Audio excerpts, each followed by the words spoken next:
Puji Tuhan, selamat malam, salam, salam, salam, salam, salam, luar biasa ya.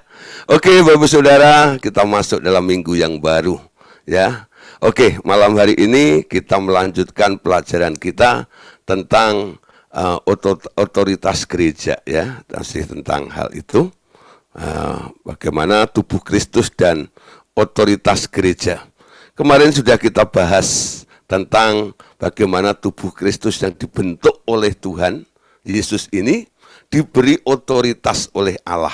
Nah, sekarang bentuk otoritasnya itu seperti apa sih sebenarnya? Ya.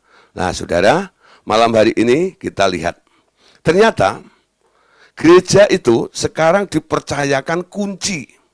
Ya. Kuncinya bukan satu, tapi kunci-kunci. Kenapa bentuknya jamak, Saudara? Karena di surga, di alam roh itu sebenarnya disebut heavenly places. Tempat-tempat di alam roh. Jadi daerahnya bukan hanya satu.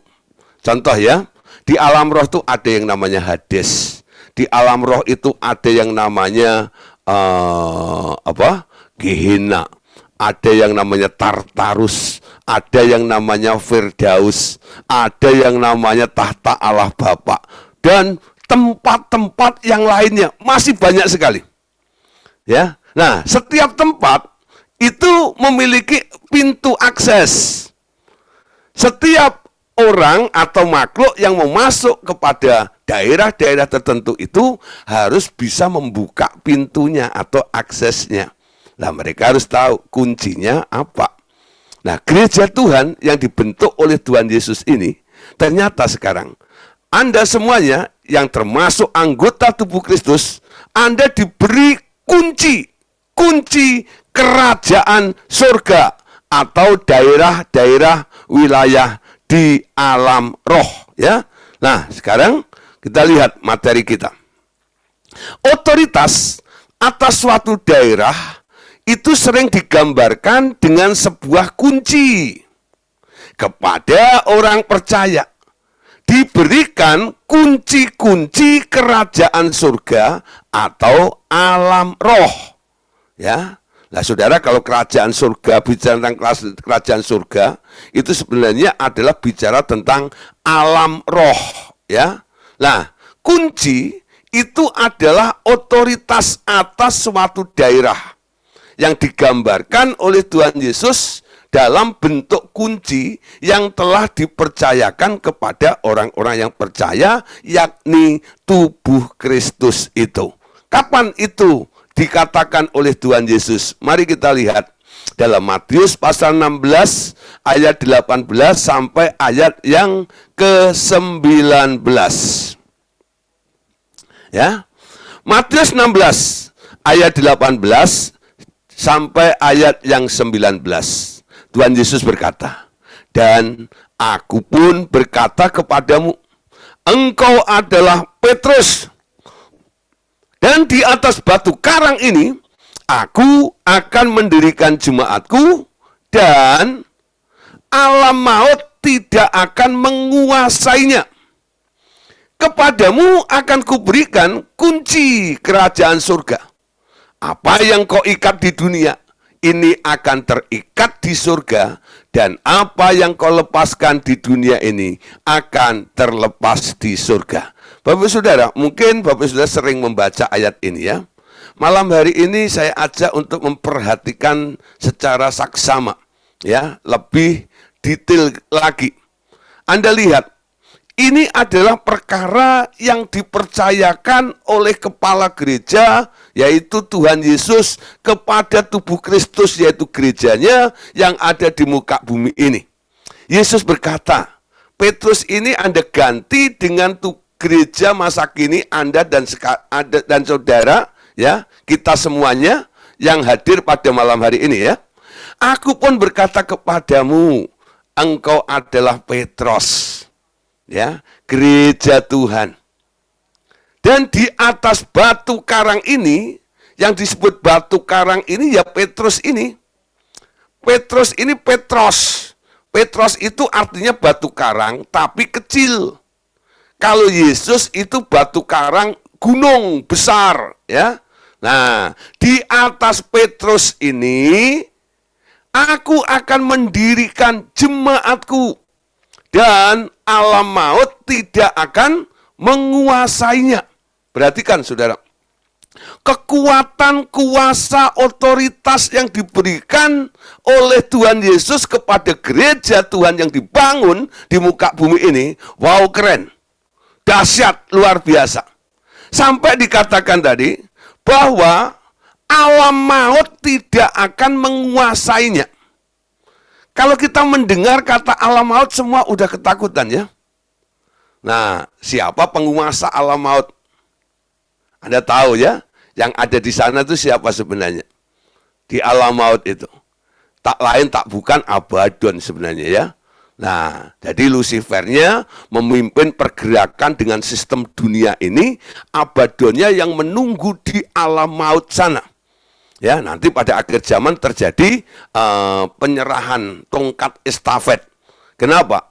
Abaddon diberi kesempatan selama 3,5 tahun untuk menganiaya orang-orang yang ketinggalan nanti. Tapi sekarang Abaddonnya di mana? Menunggu di jurang maut ini. Ya, nah kalau orang Cina bilang itu Kiang Bloong, Kiang Bloong, ya. Nah, saudara tahu ya, Kiang Bloong itu siapa? Penguasa alam maut. Nah, Alkitab kita mengatakan namanya Abaddon. Dalam bahasa Yunaninya disebut Apollyon. Kalau orang Jawa bilang Dakjal, ya itu nama sama itu. Dakjal, Apollyon, Abaddon, ya, dan satu tadi siapa? Kiang Bloong. Itu sama sebenarnya, ya. Nah, tergantung keyakinan mereka. Itu penguasa alam maut. Semua orang kalau bicara tentang alam maut sudah ketakutan. Tapi hari ini kalau Anda memperhatikan, sebenarnya sejak Tuhan Yesus menunjuk Petrus dan membangun jemaatnya di atas Petrus ini, Tuhan Yesus sudah berkata bahwa kuasa alam maut tidak menguasai gereja Tuhan. Amin. Jadi gereja Tuhan ini sebenarnya nasibnya adalah menang atas maut. Amin. Harusnya seperti itu. Nah, kenapa? Banyak anggota-anggota gereja dimakan oleh maut, diciak oleh maut. Kenapa? Kurangnya pengajaran, kurangnya pengertian hal ini. Karena gereja Tuhan selalu diajar hanya untuk memerankan untuk menjadi domba yang lemah terus. Ya, betul, Anda domba, betul. Hubungan antara Kristus dengan jemaatnya. Tapi apa yang sudah dipercayakan, dijanjikan oleh Allah ini, Anda juga harus tangkap baik-baik. Kekuatan, otoritas, kuasa yang diberikan oleh Tuhan Yesus kepada gerejanya adalah mengalahkan alam maut. Amin. Sehingga alam maut tidak bisa menguasainya. Bapak Saudara, tahu tidak? Bahwa alam maut itu sedang menyerang gereja Tuhan. Banyak orang kadang-kadang ditipu oleh iblis, kurangnya pengertian pemahaman tentang kebenaran firman Tuhan, sehingga gak sedikit yang dimakan oleh maut. Amin. Nah, upah dosa adalah maut. Maut itu apa? Is dead, mati. Memang manusia harus mati. Tapi SK-nya sebenarnya Kejadian pasal 3, pasal 6 ayat yang ketiga, manusia itu daging, umurnya 120 tahun saja. Amin. Nah, jadi target jatah umur manusia itu 120 tahun. Sebelum 120 tahun, Anda jangan menyerah. Ya. Anda tahu, kalau Anda berdiri menggunakan otoritas gereja, maut bisa kita kalahkan. Kerajaan maut boleh kita kalahkan. Amin.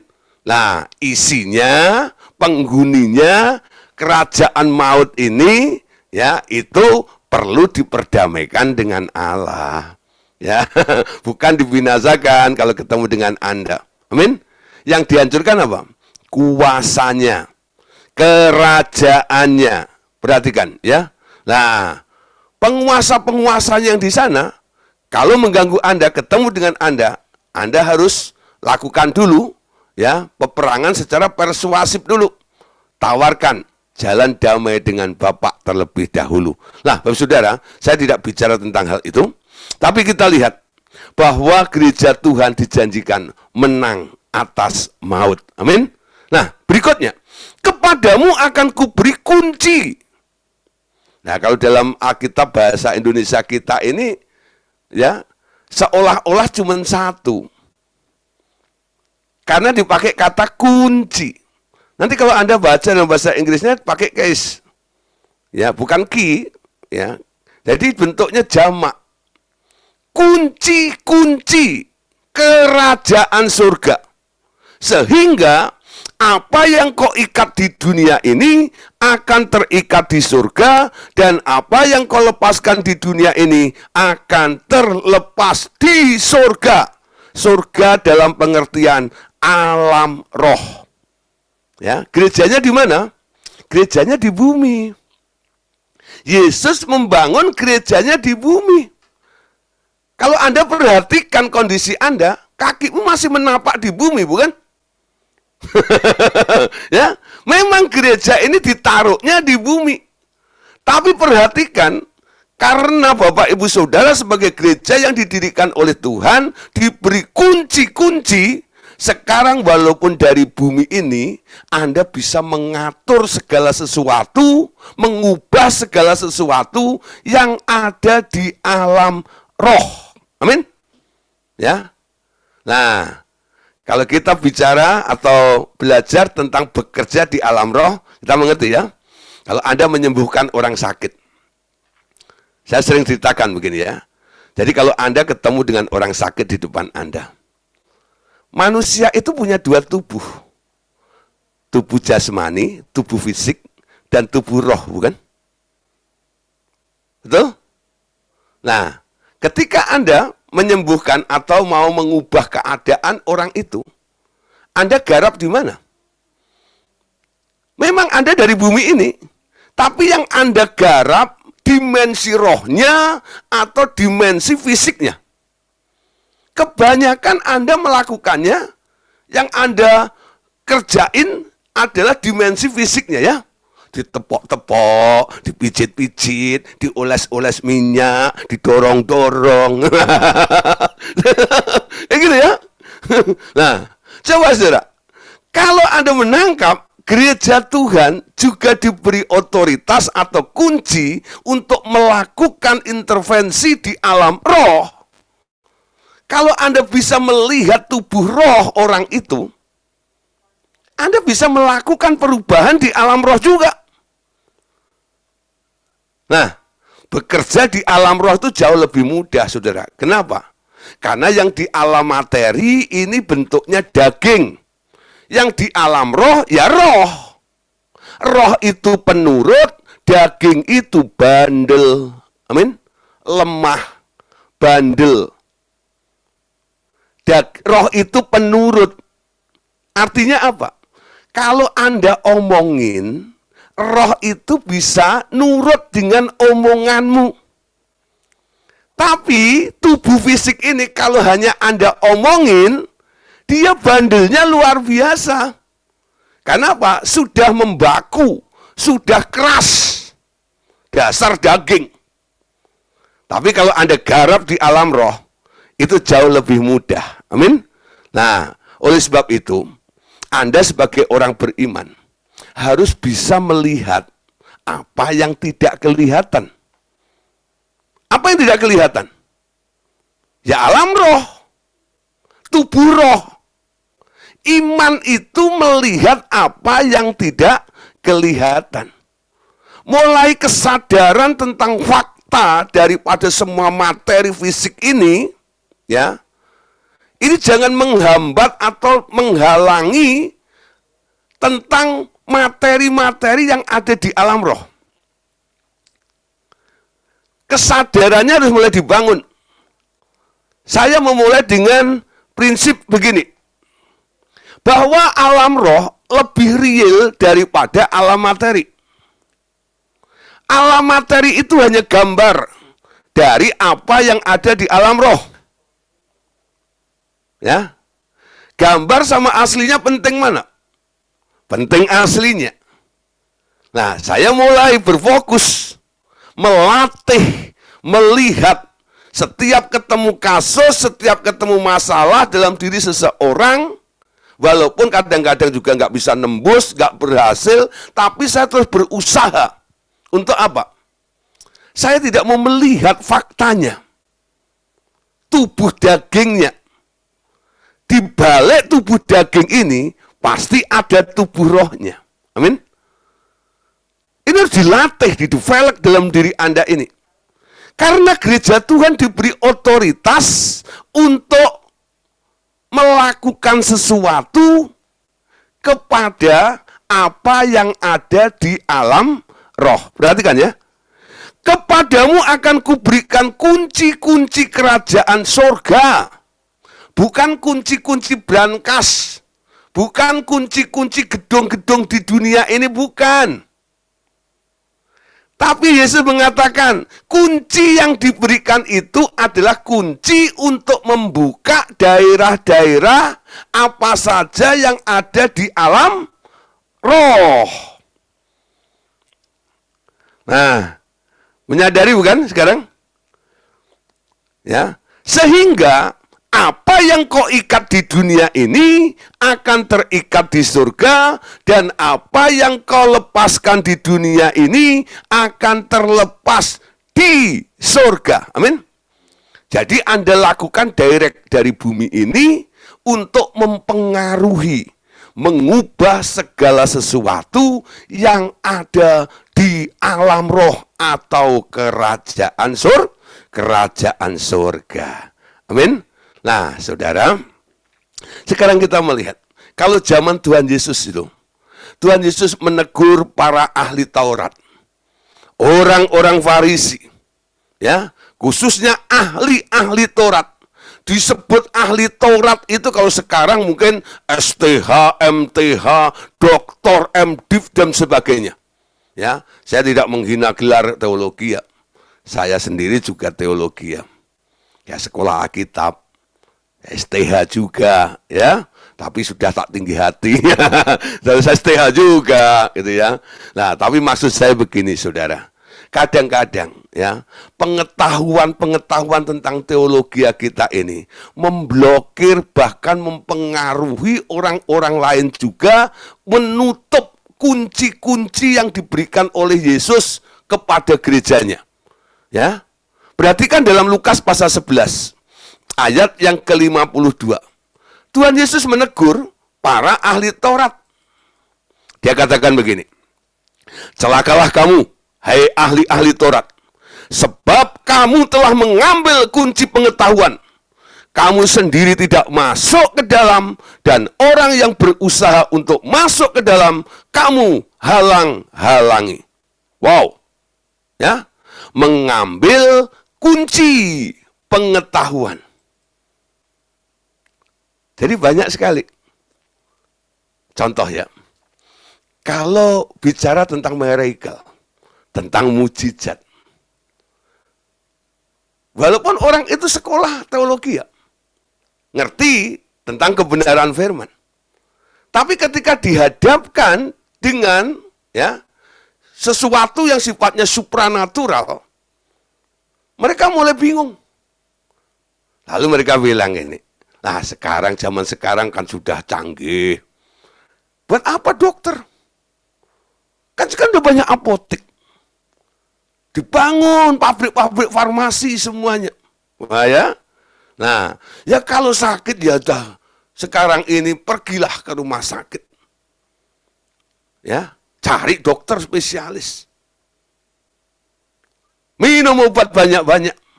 Masuklah ke rumah sakit. Ya. Nah, zaman Tuhan Yesus, Yesus bilang, kalau sakit, Yesus berkata apa? Yesus katakan dalam Alkitab, oleh bilur-bilurnya kamu telah sembuh. Nah, saudara, bilur Yesus ini adalah sarana, kebenaran. Kalau Anda mengerti kuncinya, bahwa setiap penyakit telah disembuhkan oleh Tuhan Yesus. Kalau Anda punya iman, tahu kebenaran ini, Anda mengetahui kebenaran dan kebenaran itu memerdekakan Anda. Tapi sekarang, kebenaran itu dilemahkan. Oleh siapa? Oleh orang yang belajar sekolah Alkitab, tapi tak mampu melakukan mujizat.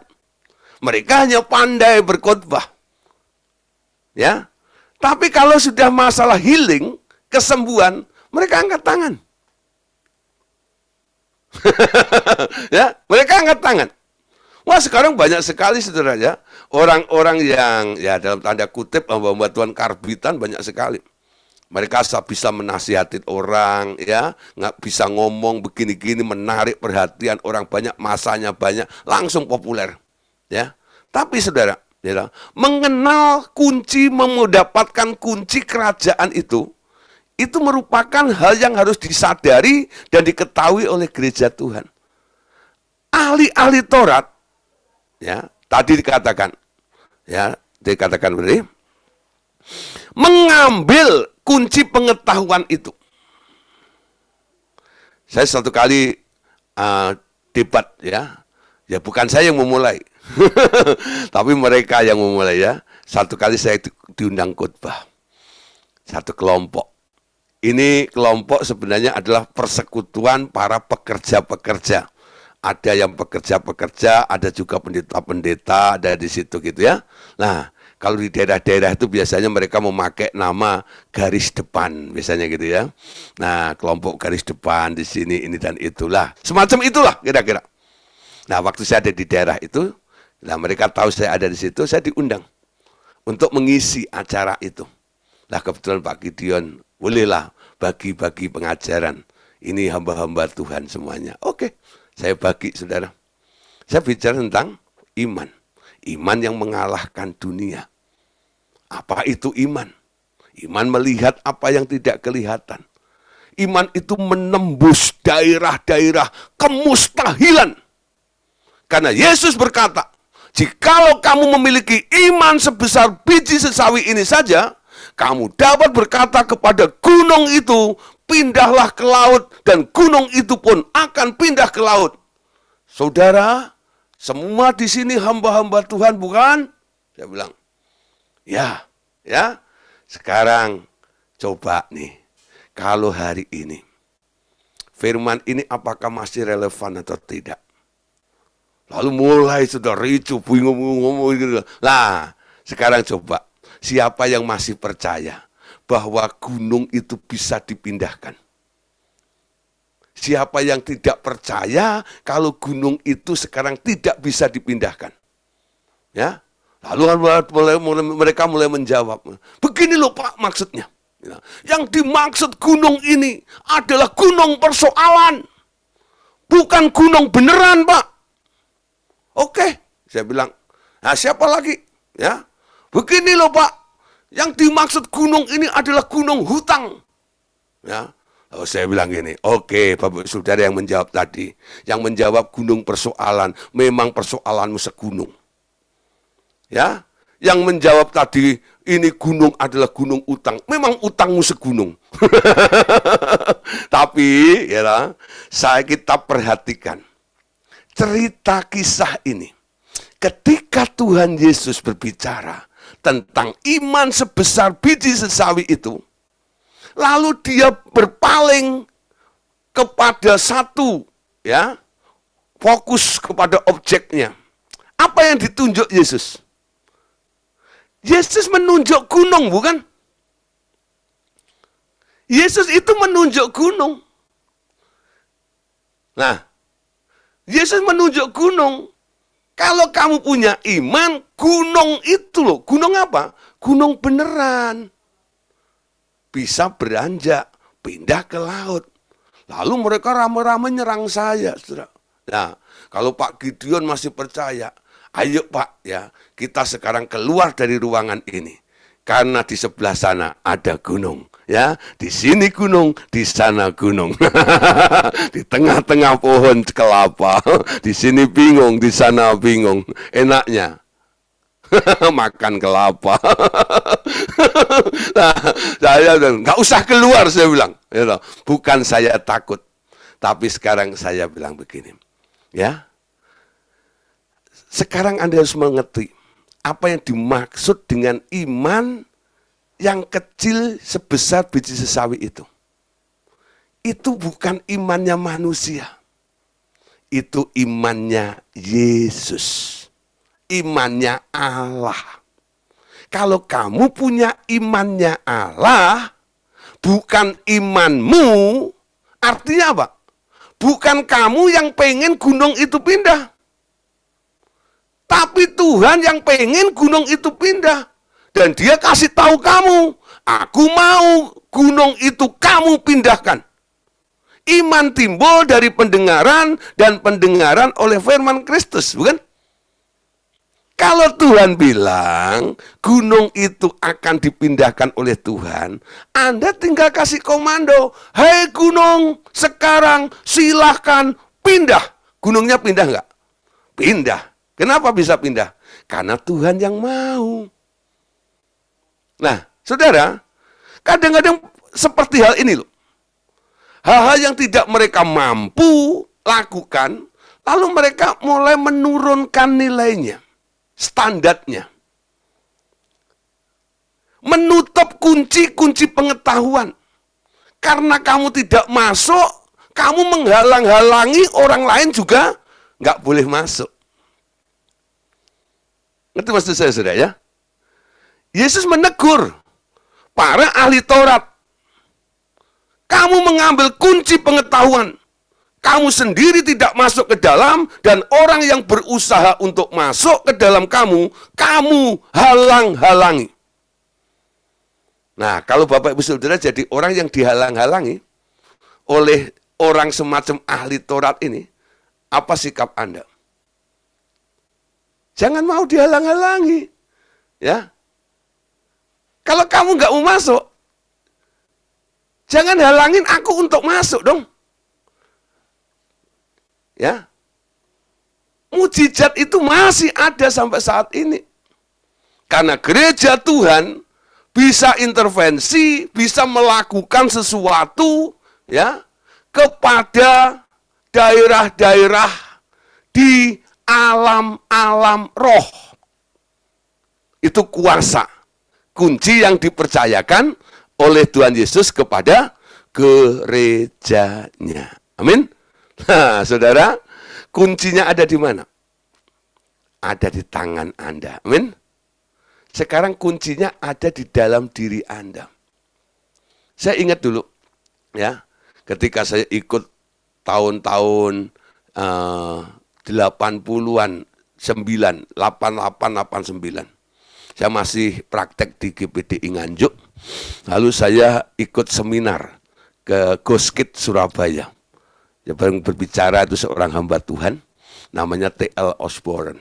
Ya, wah saudara, itu hamba Tuhan energik sekali.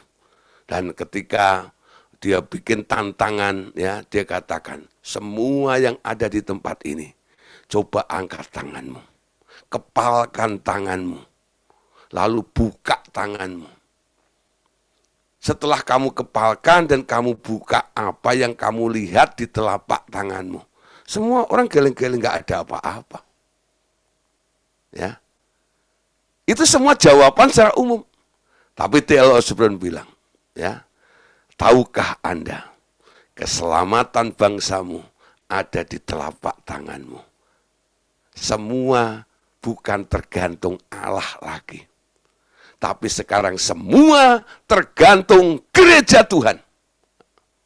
Karena apa? Kuasanya sudah diberikan untuk melakukan sesuatu.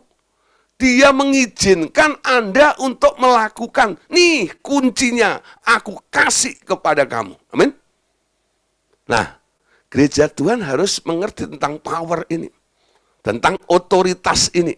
Otoritas akan daerah yang diberikan dalam bentuk kunci-kunci itu. Amin. Nah, saudara, kalau Anda enggan masuk ke dalam kunci-kunci yang diberikan oleh Allah ini, kunci pengetahuan ini dan itu, Anda jangan menghalangi orang yang pengen masuk ke sana. Ketemu Yesus, Anda akan ditegur sama seperti orang Farisi tadi. Kamu menutup, mengambil kunci pengetahuan dari mereka. Kalau kamu nggak mau masuk, biarin orang lain masuk. Amin. Nah, ketika kami mulai masuk ke dalam daerah-daerah alam roh, banyak orang kadang-kadang nggak mengerti pelayanan kami. Sehingga mereka komentarnya agak sedikit miring tentang kami. Apa itu? Dikit-dikit roh, dikit-dikit roh, dikit-dikit roh, dikit-dikit roh. Lalu saya balik. Ya, dulu kita ini kan orang duniawi. Sejak terima Yesus kita kan orang rohani, betul nggak? Kalau saya berpikir secara roh, kami melakukan dalam dimensi roh, apa salahnya? Ngerti saudara? Ya. Ketika Anda mulai segala sesuatu, Anda deteksi, Anda lakukan, Anda garap secara roh, banyak orang nggak bisa terima. Nggak bisa mengerti tentang perkara ini. Tapi kalau Anda bicara, ya, Anda tanya orang itu, kamu orang rohani atau orang jasmani? Mereka selalu bilang jadi orang rohani. Ya, nah kalau orang rohani harus mengerti tentang karakteristik dari roh itu. Bekerjanya juga bekerja di alam roh, menggali alam roh. Banyak perkara-perkara, saudara, yang disingkapkan di dalam Revival Total Ministry ini. Rahasia-rahasia tentang apa-apa yang ada di alam roh. Contoh, saudara, ya, tentang LGBT, mama gitu ya. Nah, LGBT itu apa? Banyak orang hanya berbicara, oh karena pergaulan saja. Ya. Nah, tapi sebenarnya LGBT itu pengaruhnya dari gen, kromosom, dan DNA. Ya. Nah, ada sesuatu gennya, betul nggak? Nah, ada juga yang awalnya dia tidak begitu. Tapi kenapa akhirnya seperti itu? Nah, ketepak apa? Ketepak roh orang mati ternyata.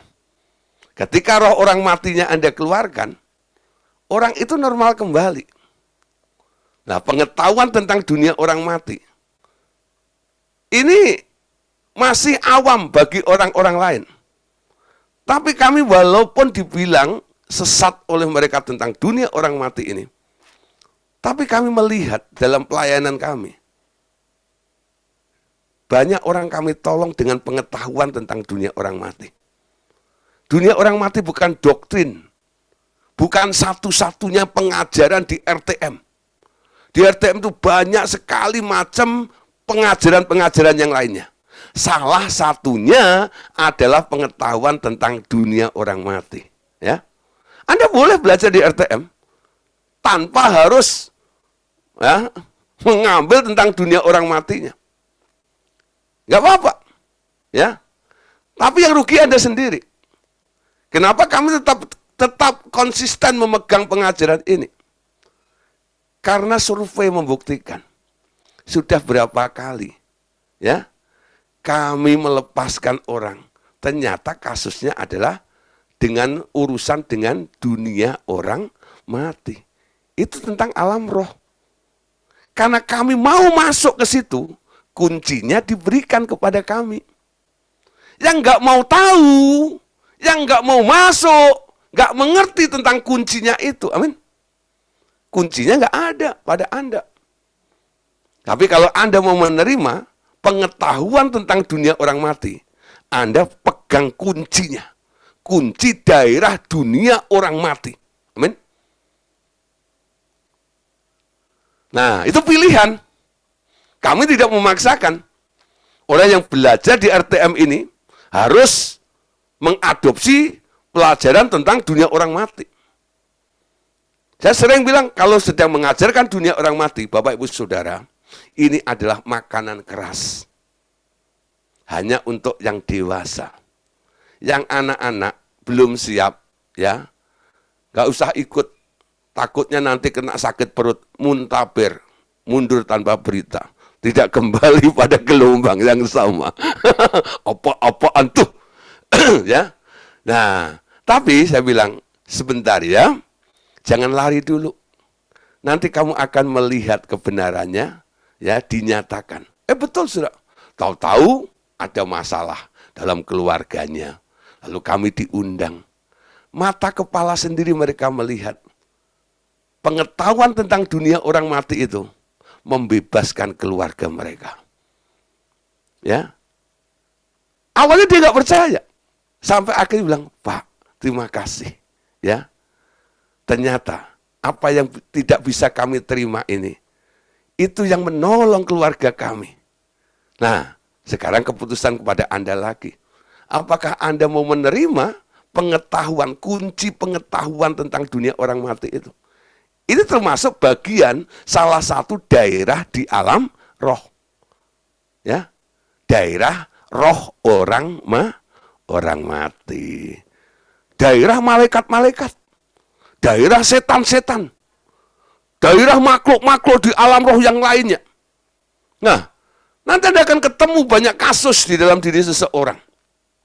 Ternyata, ya, banyak sifat itu juga roh yang dikendalikan oleh makhluk-makhluk tertentu. Nah, kenapa orang marah umpama, itu ya? Anda harus tahu kuncinya di alam roh, garap di alam roh. Nanti akan tahu apa yang menyebabkan orang itu suka marah. Nah, biasanya di alam roh, ya, kami deteksi. Tuhan memberikan gambaran tentang roh amarah. Dalam bahasa vision, kadang-kadang kami melihat ada harimau, ya, kumisnya panjang, ada yang mengaum seperti itu. Nah, saudara, ya, tengking ini, ya, ayo roh harimau ini keluarnya dalam nama Yesus. Keluar, saudara. Lah, setelah kami layani, ternyata dulu engkongnya belajar silat, belajar karate, yang mempelajari jurus harimau. Nah, nurun, saudara, ya, jurus harimau dipelajari oleh engkongnya, cucunya kena memiliki karakter, sifat, suka marah tanpa alasan dan sebagainya sampai orang bingung. Ketika kami layani, ternyata dia dikendalikan oleh satu makhluk, ya, dalam bentuk wujud binatang-binatang di alam roh. Di alam roh itu ada binatang-binatang. Harimau. Betul? Nah, di alam roh Anda bisa lihat. Ada ular. Macam-macam, saudara. Ya. Ayo mulai, saudara, ya. Kunci-kuncinya sekarang disediakan untuk gereja Tuhan. Kalau Anda mau masuk, silahkan. Ya. Tapi kalau Anda nggak mau masuk, jangan seperti ahli Taurat. Biar Anda sendiri yang nggak masuk, biar orang lain masuk. Jangan Anda menghalang-halangi. Ketemu Yesus akan dimarahin oleh Yesus. Celaka kamu. Ya. Nah, sekarang lihat Wahyu 1 ayat yang ke-18. Oke, saudara, kalau cerita pengalaman banyak, ya. Wahyu 1 ayat 18. Dan yang hidup, aku telah mati, namun lihatlah aku hidup sampai selama-lamanya. Dan aku memegang segala kunci maut dan kerajaan maut. Ya. Nah, terus dulu Wahyu 9 ayat 1. Nanti baru saya jelaskan. Lalu malaikat yang kelima meniup sangkakalanya, dan aku melihat sebuah bintang yang jatuh dari langit ke atas bumi, dan kepadanya diberikan anak kunci lubang jurang maut. Ya, satu ayat lagi. Yesaya 22 ayat 22. Aku menaruh kunci di rumah Daud ke atas bahunya. Apabila ia membuka, tidak ada yang dapat menutup. apabila ia menutup, tidak ada yang dapat membuka. Ya, ini korelasinya dengan Wahyu 3:7. Dan tuliskan kepada malaikat jemaat di Philadelphia, inilah firman dari yang kudus, yang benar, yang memegang kunci Daud. Apabila ia membuka, tidak ada yang dapat menutup.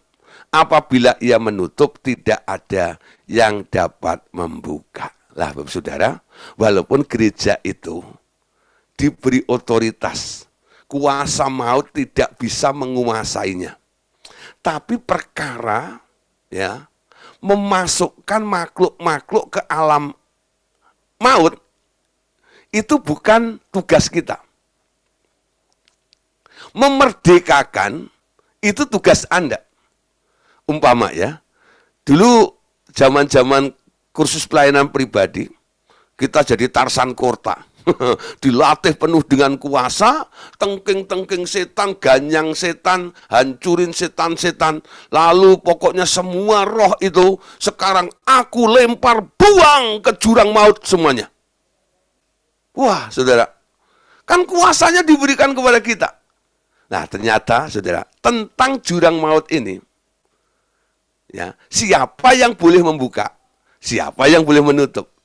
Tadi dari beberapa ayat, 4 atau 5 ayat yang kita baca tadi, itu mengacu kepada Tuhan Yesus.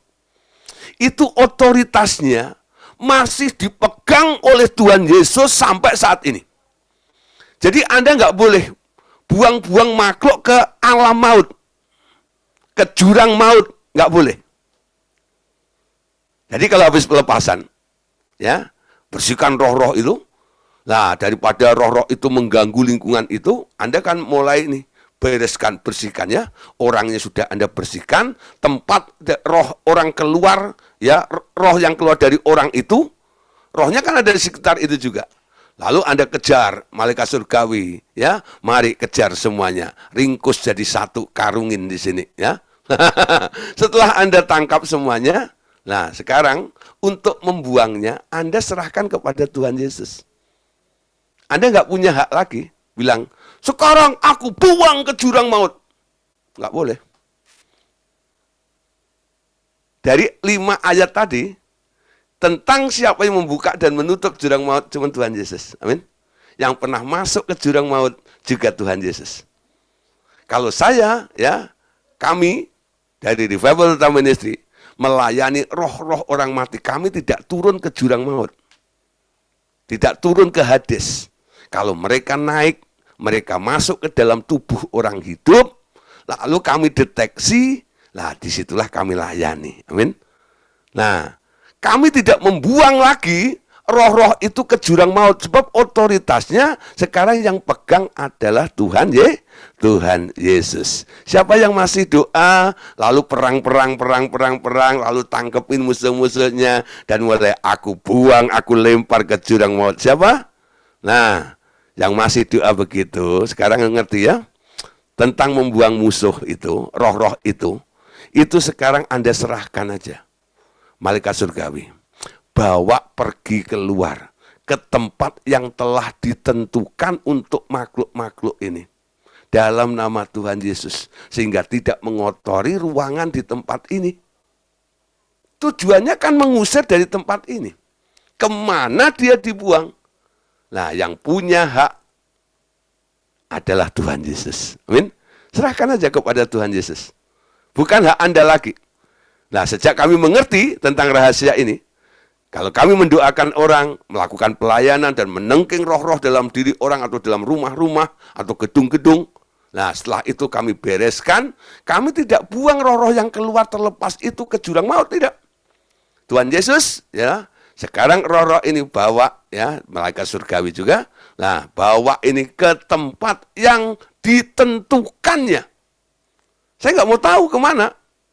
Yang penting roh itu tidak gentayangan di tempat itu. Ya, nah memang otoritasnya diberikan, tapi untuk jurang maut ini ada batasannya. Karena ayat-ayat 5 ayat tadi meneguhkan bahwa yang memiliki hak atas jurang maut adalah kunci itu diberikan kepada anak Daud. Siapa? Yesus, ya, Yesus. Nah, Bapak Saudara, sekarang kita tahu bahwa semua sumber kuasa yang dimiliki oleh gereja Tuhan, itu sumbernya adalah dari Tuhan Yesus sendiri, ya, dari Tuhan Yesus sendiri. Sumber kuasa gereja Tuhan Yesus. Coba kita lihat di sini. Satu hari, iblis mencoba menawarkan kuasanya kepada Yesus pada awal pelayanannya. Asal ia mau menyembah iblis. Tetapi Tuhan Yesus memilih jalan ketaatan kepada Allah Bapa dan mengalami aniaya.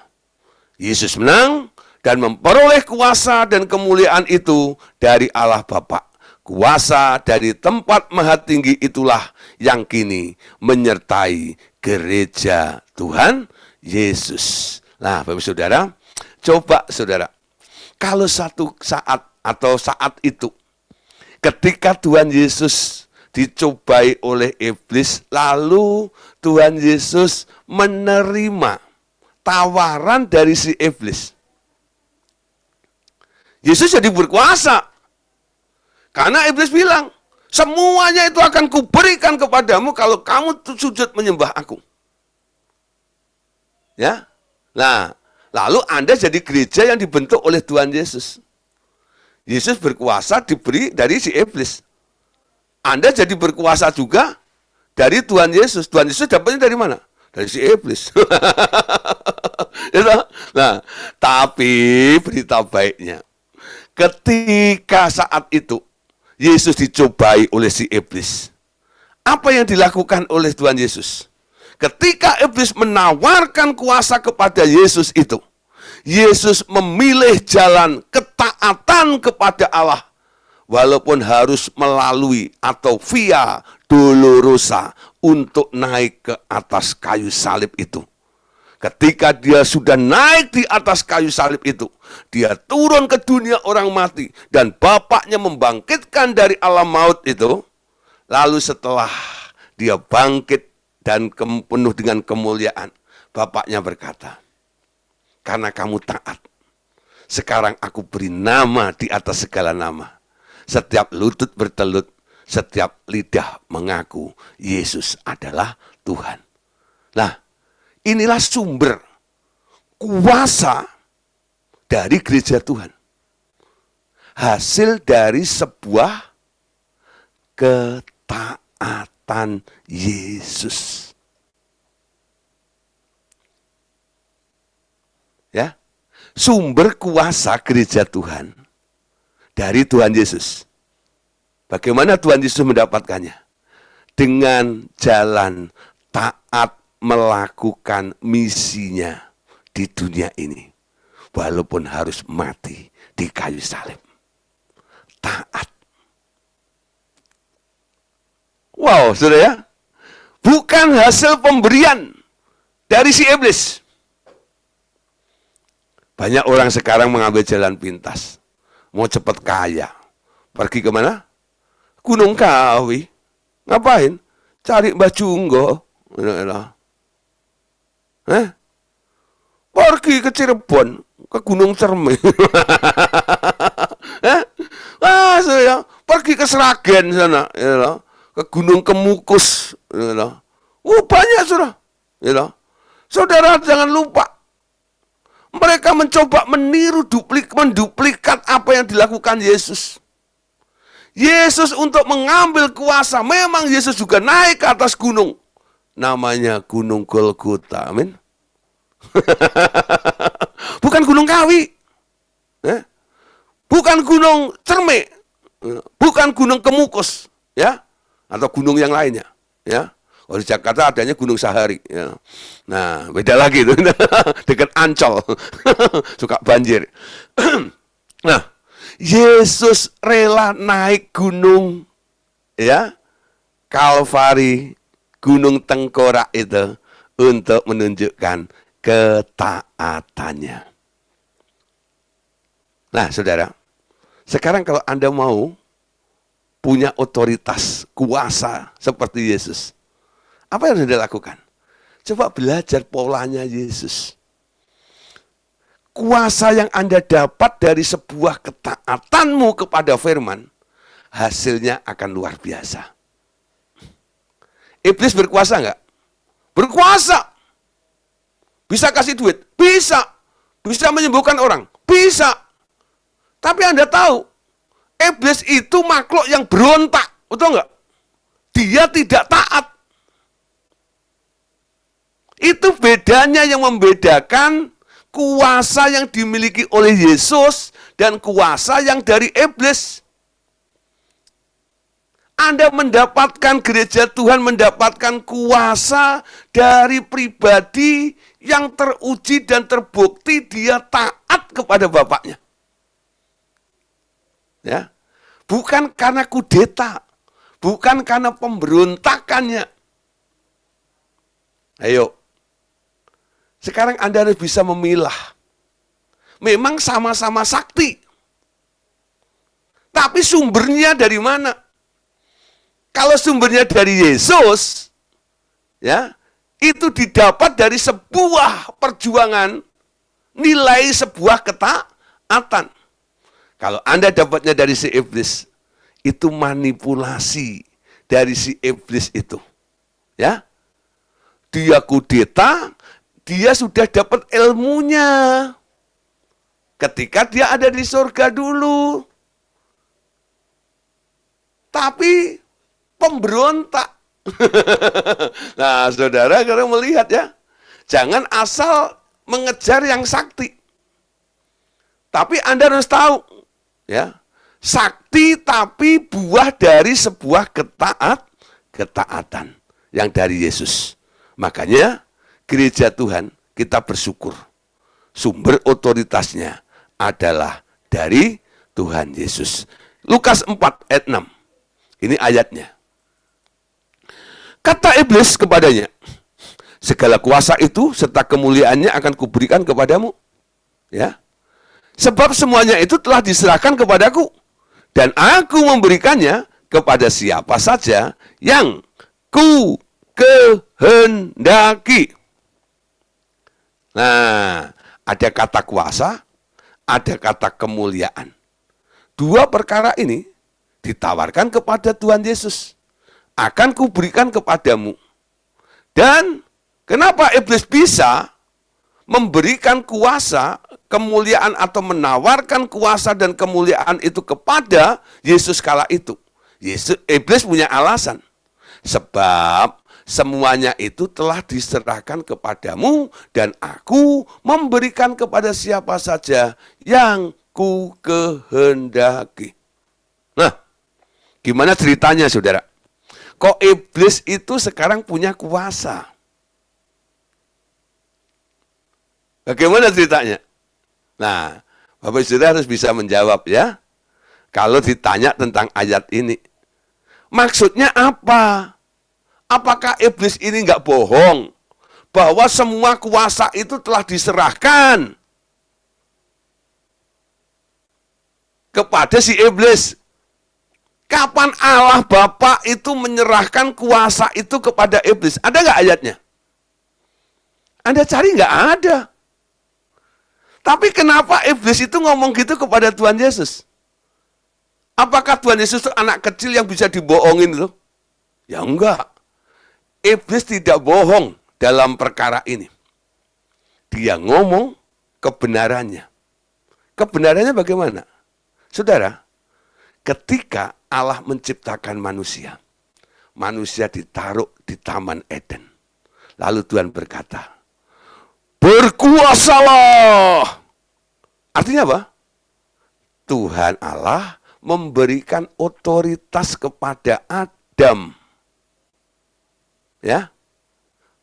Memberikan otoritas kepada Adam. Lalu satu kali iblis menggoda manusia. Manusia tergoda. Jatuh sekarang manusia di bawah kekuasaan si iblis mulai saat itu. Ketika manusia jatuh, ada di dalam kekuasaan si iblis. iblis merampas, mengambil otoritas, kuasa yang diberikan oleh Allah kepada Adam kala itu, lalu dikantongin sama si iblis. Nah, sekarang iblis punya kuasa? Punya. Dari mana? Rebut punyanya Adam. Ketika ketemu Yesus, dia pamerin sama si Yesus. Mau nggak ini? Ya, mau nggak ini? Lah, ngerti sudah? Iblis punya betul. Dia rebut dari Adam pada waktu itu. Jadi kuasa yang diberikan oleh Allah kepada Adam sekarang jatuh ke tangan si iblis. Iblis tawarkan. Ya. Nah, tapi Yesus bilang begini, tidak. Walaupun aku mau itu, tapi cara untuk mendapatkannya, saya tidak mau gratisan. Dengan sujud menyembahmu, aku mau memilih jalan ketaatan. Naik ke atas kayu salib.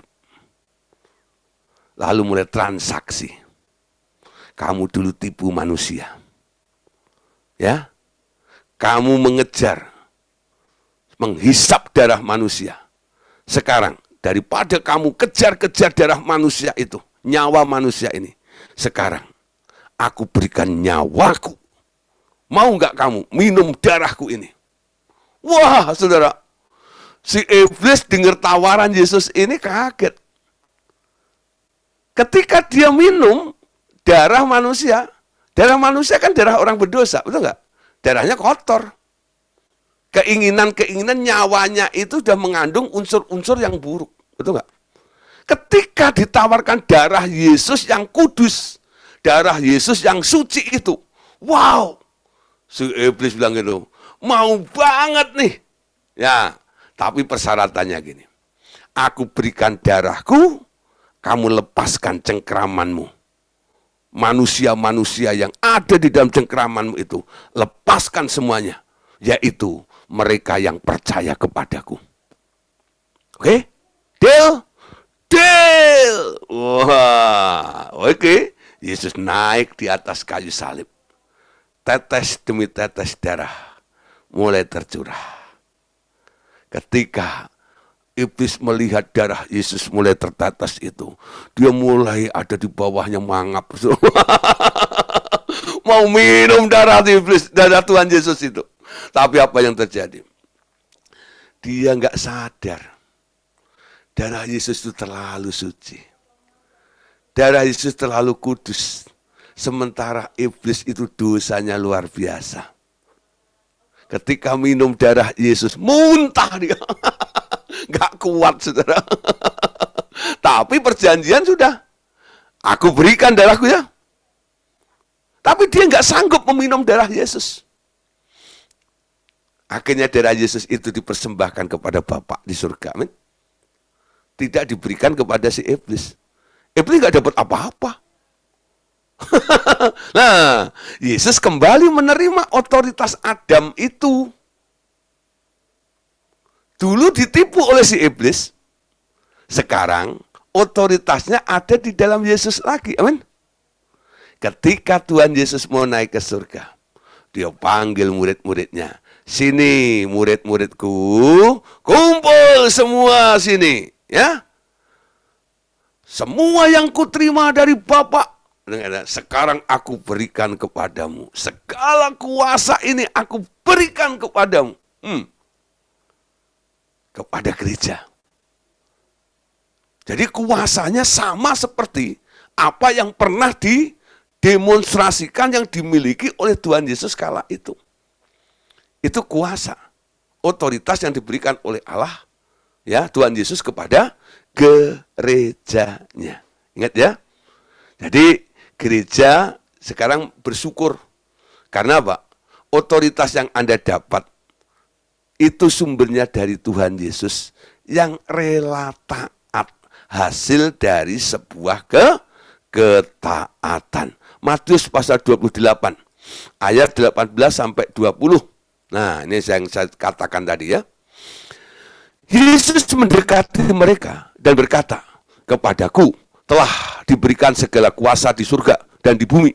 Karena itu, pergilah, jadikanlah semua bangsa muridku, dan baptislah mereka dalam nama Bapa dan Anak dan Roh Kudus. Dan ajarlah mereka melakukan segala sesuatu yang telah kuperintahkan kepadamu, dan ketahuilah aku menyertai kamu senantiasa sampai kepada akhir zaman. Ya. Nah, apa yang diberikan Tuhan Yesus? Segala kuasa di alam roh dan di bumi. Gereja sekarang punya kuasa ini, baik yang ada di alam roh maupun yang ada di bumi. Setelah Anda dibekali dengan kuasa itu, untuk apa? Bukan untuk, ya kalau orang Korea bilang petita petiti itu ya. Apa itu petita petiti itu? Ya. Adigang, adigung, adiguno ya lah, ya. Sombong gitu. Enggak, saudara. Ya. Ketemu orang bilang ini, gua tonjok nih, tangan kanan kuburan, tangan kiri rumah sakit. Itu jawara itu, ya. Bukan gitu, ya. Nah, Anda diberi otoritas oleh Allah, baik yang di atas bumi ini maupun di daerah alam roh atau surga. Lalu Tuhan melanjutkan, setelah kamu pegang kuasa itu harus kamu gunakan untuk apa? Karena itu pergilah, jadikanlah semua bangsa muridku. Ya, diberi kuasa bukan hanya untuk diam di rumah. Kalau Anda tahu gereja Tuhan dan Anda senang dapat kuasa yang dari Yesus hasil ketaatan itu, dan Anda mau menerimanya, konsekuensi menerima kuasa yang diberikan oleh Tuhan Yesus berkata, karena itu pergilah, jadikanlah semua bangsa muridku. Amin. Nah, saudara, Tuhan suka dengan orang-orang yang action menghasilkan buah untuk kerajaan surga. Dilengkapi untuk menghasilkan segala sesuatu. Pergi, beritakan Injil ke seluruh bumi ini. Aku akan menyertai kamu senantiasa sampai kepada akhir zaman. Tanda-tanda ini akan menyertai engkau, ya, ketika Anda mulai pergi. Pak, saya kok nggak pernah melakukan mujizat itu bagaimana ya Pak ya? Saya hanya dengar si A ini doain orang, si A ini pernah lakukan ini, lakukan itu. Saya kok nggak pernah, kenapa? Karena kamu diem. Kamu harus pergi. Saya suka dengan orang-orang yang setiap malam kumpul, lalu ikut online discipleship, ngangguk-ngangguk, begitu. Saya senang. Tapi saya lebih senang lagi setelah mendengar seperti ini, lalu besoknya action semuanya. Amin. Buat apa dengerin kebenaran firman Tuhan, tapi nggak melakukannya? Ya, saya berikan waktu saya buat Bapak Saudara untuk membagikan sesuatu. Apa yang Anda dapat sekarang untuk siapa? Memang awalnya untuk dirimu. Tapi ketika Anda telah diberkati, Anda juga membagi dong firman itu untuk orang lain juga. Amin. Nah, mulai belajar. Kalau Anda hanya terus berfokus kepada dirimu sendiri, nanti mentalmu jadi self-pity. Ya. Setiap hari gitu ya, ketemu Tuhan, selalu, oh Tuhan, lihatlah keberadaanku. Oh Tuhan, lihatlah kantongku. Oh Tuhan, lihatlah iniku. Oh Tuhan, lihatlah. Pokoknya kuku semuanya gitu. Ya. Padahal Tuhan berkata, lihatlah sekelilingmu. Ladang sudah menguning. Ya, padi sudah siap untuk dituai. Amin. Tuaian sudah masak. ayunkan sabitmu. Nah, ini adalah saat gereja mau bergerak, menuai jiwa-jiwa di sekitar kita. Siapa yang mau? Nah, saya percaya, Bapak Ibu Saudara yang menangkap, kita ini gereja Tuhan. Dari dulu Yesus mengatakan, kepadaku telah diberikan segala kuasa di surga dan di bumi. Ya, sekarang aku berikan kepadamu. Karena itu, pergilah, jadikanlah semua bangsa itu muridku. Amin. Nah, mulai mengajar. Pola pemuridan ini paling gampang. Lakukan. Ya, memuridkan banyak orang. Ajarkan saja. Anda kumpulin beberapa orang. Lalu Anda mulai ceritakan tentang apa yang Anda tahu seperti ini. Ya, sambil Anda belajar kepada kami, dengan kami. Anda mulai juga mengajar orang lain. Ya. Nah, nanti dari kelompok-kelompok yang Anda bina, yang sudah mulai Anda didik, mulai Anda ajar secara rutin, mungkin seminggu sekali, Anda mulai laporkan kepada kami, Pak, ya, puji Tuhan, kami sudah mengajar. Berapa muridnya? 2 orang. Bagus, dia bilang. Betul, saudara. Saya pernah ya buka kelas pemuridan. Itu sampai 4 bulan. Murid saya cuma 1. Tapi saya datengin. Ya. Itu jauh sekali. Dari rumah saya itu dekat bandara sana. Ya. Nah, dekat daerahnya Bu Yanti, sekarang tinggal di situ, masih ke sono lagi. Ya. Lah, cukup jauh. Ya. Berapa orang? 1 orang. Saya layanin. Dari jam 6 sore, jam setengah 7, itu sampai jam setengah 10. Pulang sampai rumah udah setengah 12. Ada yang seperti itu ya. Nah, orang pikir saya melayani banyak-banyak. Enggak. Ya, nah. 1 orang saya tekunin.